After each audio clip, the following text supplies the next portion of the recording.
Donnie Pangilinan, tapos na sa pagiging sad boy.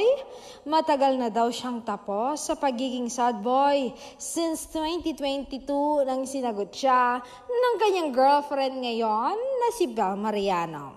Sayo nga ng aktor, matagal na, since 2022 pa. It's not anymore simula nung nakilala ko si Bel. Pahayag niya sa kanyang interview. Ay, bongga!